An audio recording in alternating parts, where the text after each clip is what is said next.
Dr. Hart. Today I'm going to discuss oppositional arguments around abortion. Since the historic Supreme Court ruling in Roe v. Wade, public opinion on abortion has been highly surveyed. This ruling held that abortions are permissible for any reason a woman chooses up until the fetus is potentially able to live outside of the womb, unless the woman's health is being threatened after viability. According to an analysis of public opinion on abortions by Simon and Abdel-Moneim, a 2008 poll revealed that women were more likely to adopt an extreme position on legalizing abortion. This poll revealed that 20% of women believed abortion should be legal in all cases, as opposed to 16% who believed that it should be illegal in all cases. Men's opinions were more equal to each extreme side, with 14% believing abortion should be legal in all cases and 15% believing abortion should be illegal in all cases. Overall, those who considered themselves pro-life made up 41% of those who were surveyed, and 54% considered themselves pro-choice. There was little to no difference between how many men and women considered themselves pro-choice or pro-life, which I think just demonstrates how this is an issue that affects all of us, regardless of gender, and is a topic that the public is highly split on. Abortion is a gender issue because it gives women the option to deter from the social norm that all women want to take on that traditional role of being a mother. Motherhood's considered a role that completes women, but in the case of abortion, women are choosing to go against that norm and decide that they don't want to be a mother in that particular instance. I will discuss both pro-life and pro-choice perspectives today, giving insight into known public opinions and media activities surrounding abortion. To start with the pro-life perspective, one argument in the pro-life movement is that abortion is bad for women's health. This is known as the pro-women's health framework. This argument's gained more momentum in recent decades as previous abortion arguments had more focus on the fetus health or also on religious beliefs. In an effort to gain new constituents, though, for the pro-life movement, they shifted the conversation to be about women's health. According to an article by Melody Rose, anti-abortion activist Vincent Rue testified to Congress in the early 80s that abortion caused post-traumatic stress disorder. He argued that women had the right to be informed of this risk prior to choosing to having an abortion. This introduced the pro-woman health framework. Then in the late 80s, the book Aborted Women Silent No More was published by David Reardon. He argued further that abortion is harmful to women's health and that women are being denied the right to know the truth and that they're unable to make informed choices. He labeled the abortion industry as being greedy. Then in 2005, the South Dakota Task Force to Study Abortion submitted claims to their state legislator that abortion is harmful for women. Their statement of purpose said that abortions should be prohibited in the state to fully protect the rights, interests, and health of the mother and the child. This framework by the pro-life movement really changed their conversation to being focused on women, which has recruited post-abortive women to the movement. This framework connects the pro-life movement to not only women's health issues, but to also women's rights issues.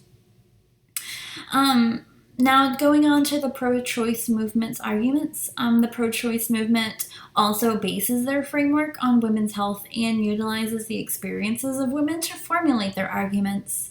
In an article by Tiana Hayden, she explores the topic of self-induced abortions.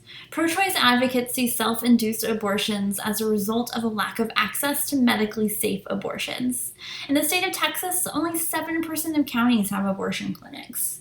Women who are of lower income might not be able to afford the travel or to be able to take off work to attend one of these abortion clinics, or women may be in very rural areas and definitely won't be able to make that kind of trip to be able to have access to a safe abortion.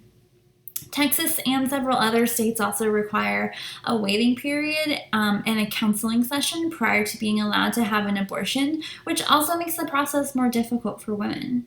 Some of the methods that women use during a self-induced abortion include ingesting drugs or also inserting objects such as clothing hangers.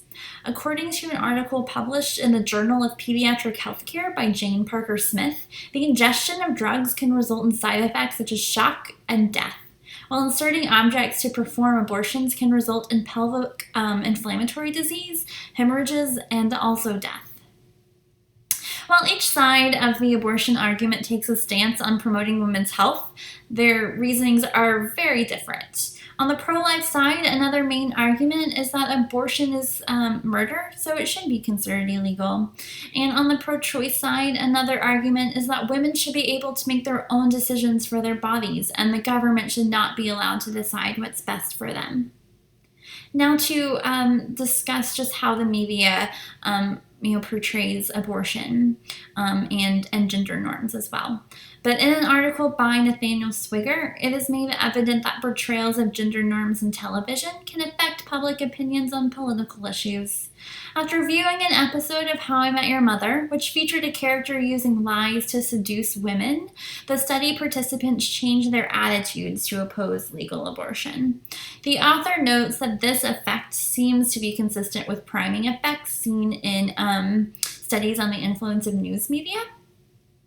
This finding is important because it suggests that there's no such thing as apolitical programming, and that even a non-political sitcom can have an effect on public opinion. I also want to touch on the media coverage surrounding Wendy Davis's filibuster in 2013.